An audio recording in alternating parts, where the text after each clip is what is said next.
Seguridad en procedimientos dermatológicos. Hemorragia quirúrgica en cirugía dermatológica. Cómo reconocerla, prevenirla y tratarla. Las complicaciones por hemorragia quirúrgica en la cirugía dermatológica son infrecuentes y poco relevantes en la mayoría de los casos. En algunas ocasiones, la hemorragia quirúrgica puede conllevar a infección de la herida quirúrgica, dehiscencia de sutura o necrosis del injerto. En este podcast se muestran los aspectos más importantes para prevenir, reconocer y tratar este tipo de complicaciones durante el acto quirúrgico y tras él. ¿Cómo identificar al paciente de riesgo? Las complicaciones en cirugía dermatológica son infrecuentes y un porcentaje importante de ellas se deben a la aparición de hemorragia relevante, tanto perioperatoria como posquirúrgica. Esto está entendido como hemorragia que no cede con medidas de compresión. Antes de continuar, es necesario dar una breve introducción a lo que es el índice de Hazlet y algunos términos relacionados. El índice Hazlet trata sobre HTA sistólica, una alteración funcio-renal o hepática, un antecedente personal de ictus. Puede también hablar sobre historia de sangrado o predisposición a hemorragia. También se refiere a la edad del paciente, si contiene antiagregantes o anticoagulantes, o referirse a una localización anatómica, tamaño del defecto o técnica quirúrgica. Cabe destacar que la siguiente palabra llamada AINE se refiere a antiinflamatorios no esteroideos y HTA se refiere a hipertensión arterial y el INR se refiere a radio normalizada internacional. A pesar de que esta complicación no suele tener una trascendencia importante, son muy pocos los casos en los que la disminución del hematrocito hace que el paciente precise de transfusión sanguínea. En algunas ocasiones puede conllevar a infección de la herida quirúrgica, dehiscencia de la sutura o necrosis del injerto. Se define hemorragia como un acúmulo no circunscrito de sangre que se infiltra por los tejidos tras la rotura de la pared de un vaso sanguíneo. Por otro lado, se entiende como hematoma a una colección localizada de sangre, normalmente coagulada, en un órgano, espacio o tejido debido a una rotura de la pared de algún vaso sanguíneo. Los hematomas evolucionan en 4 estadios: fase de formación temprana, fase gelatinosa, fase de hematoma organizado y fase de licuefacción. Es importante detectar el hematoma lo antes posible para evitar las complicaciones que se han nombrado anteriormente. Es primordial reconocer la posibilidad de hemorragia, tanto durante la intervención como tras ella, realizando una historia clínica y exploración física meticulosas en la consulta previa a la cirugía. Para calcular el riesgo de hemorragia que presenta el paciente, conviene utilizar índices como el Hazlet. Otros factores a tener en cuenta son la localización anatómica y la técnica quirúrgica realizada, aunque algunos autores no encontraron diferencias estadísticamente significativas entre los distintos procedimientos quirúrgicos. Se pueden destacar 3 regiones con mayor riesgo de sangrado, como son la región frontotemporal, donde se localiza la arteria temporal, el borde mandibular, donde transcurre la arteria facial, y la zona próxima a la región nasal, donde encontraremos la arteria angular. Otras localizaciones donde, en nuestra experiencia, el riesgo de hemorragia es mayor es en la región genital, especialmente en intervenciones de escroto y vulva, y en flexuras, que serían axilas e ingles. Además, existen zonas como la región periorbitaria o cervical, donde la formación de hematoma conlleva un importante riesgo de compresión de estructuras vecinas por su efecto masa, que es también mayor riesgo de necrosis del tejido o dehiscencia de la herida quirúrgica. ¿Cómo prevenir la hemorragia? Hay diferentes medidas que se pueden tomar antes de la intervención para prevenir el sangrado. Puede ser perioperatorio como postoperatorio. Hace 20 años, en la mayoría de las intervenciones quirúrgicas cutáneas, los anticoagulantes o antiagregantes eran retirados para prevenir el sangrado. Actualmente, la tendencia es mantener estos tratamientos, más aún en el caso de la cirugía menor ambulatoria. Dada la poca relevancia habitual de las complicaciones quirúrgicas hemorrágicas y las importantes consecuencias de la aparición de un fenómeno tromboembólico tras la intervención quirúrgica al retirar la anticoagulación, hay una infrecuencia en estos episodios, por lo que se recomienda individualizar caso por caso esta suspensión.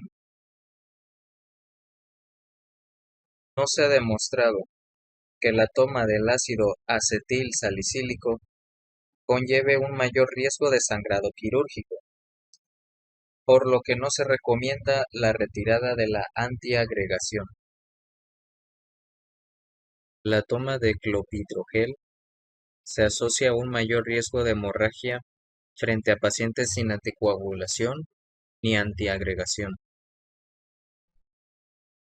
A pesar de ello, y dada la poca severidad de los episodios hemorrágicos, se recomienda la continuación de este tratamiento o la sustitución por ácido acetil salicílico.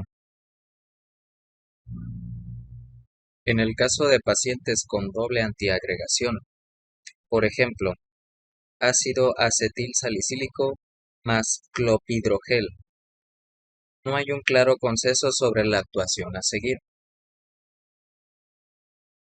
Parece que el riesgo de sangrado es mayor en comparación con los pacientes con antiagregantes en monoterapia, por lo que se recomienda reducir la antiagregación a un único agente si fuera posible. En cuanto a los anticoagulantes, siempre que sea posible, como en el caso del acenocumarol, se realizará un control previo de la INR, y en el caso de que supere el 3.5, se considerará posponer la intervención. Hay poca evidencia sobre el manejo preoperatorio de los pacientes, el tratamiento con los nuevos anticoagulantes orales directos, fármacos que cada vez se prescriben más frecuentemente.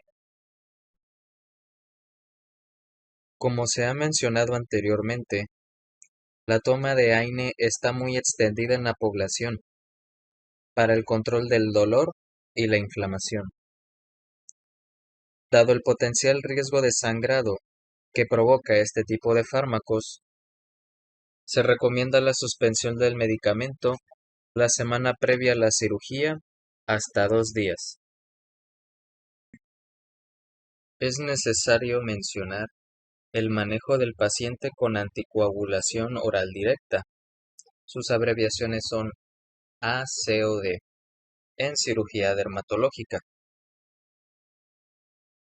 Si hay un paciente con intervención dermatológica y ACOD, ¿hay un alto riesgo de hemorragia? Si la respuesta es no, es una hemostasia cuidadosa. Si la respuesta es sí, hay dos riesgos: el riesgo tromboembólico alto o el riesgo tromboembólico bajo. En el riesgo tromboembólico alto hay de dos tipos: el no transitorio y el transitorio. El no transitorio no se puede suspender y se debe de llevar un control preoperatorio. En el transitorio se debe de retrasar la intervención. En cambio, en el riesgo tromboembólico bajo, se debe de valorar la suspensión temporal del ACOD.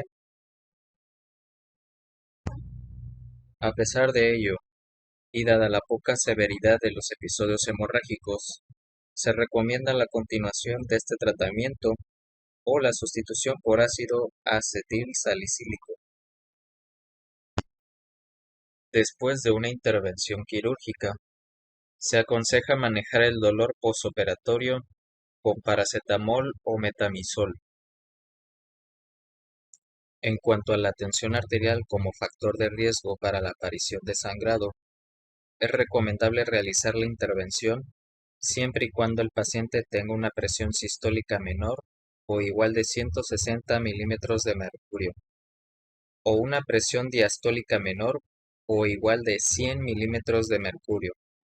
Se recomienda realizar monitorización de la tensión arterial antes y durante la intervención. En los pacientes intervenidos bajo anestesia general, es posible que se produzca un aumento de la tensión arterial en la sala de despertar tras la intervención, con el consiguiente aumento del riesgo de sangrado de los vasos no ligados o coagulados de forma correcta. Por este motivo, es conveniente realizar una valoración de la zona intervenida, unos minutos después de la intervención quirúrgica, para descartar la presencia de una hemorragia postoperatoria. Además, es conveniente realizar un vendaje compresivo durante las primeras 24 horas en pacientes o intervenciones de riesgo. También es importante instruir al paciente sobre el correcto cuidado de la herida postquirúrgica y acerca de los signos de alarma por los que tendrá que avisar a su cirujano: hemorragia, hematoma, necrosis del injerto, dehiscencia, infección, etc. Es conveniente que el paciente no consuma alcohol en los primeros 7 días tras la intervención, debido a su efecto vasodilatador. ¿Cómo tratar una hemorragia? Como se ha mencionado anteriormente, la hemorragia en cirugía dermatológica no suele tener una relevancia sustancial, ya que la mayoría suelen remitir con medidas compresivas durante un máximo de 15 a 20 minutos. En caso de presentar una hemorragia severa, se puede comprimir el vaso implicado, dando tiempo a que se produzca la adhesión plaquetaria, el inicio de la cascada de coagulación y poder utilizar otras técnicas para detener el sangrado. Otra de las opciones terapéuticas en caso de sangrado intraoperatorio es la ligadura o la electrocoagulación del vaso causante de la hemorragia.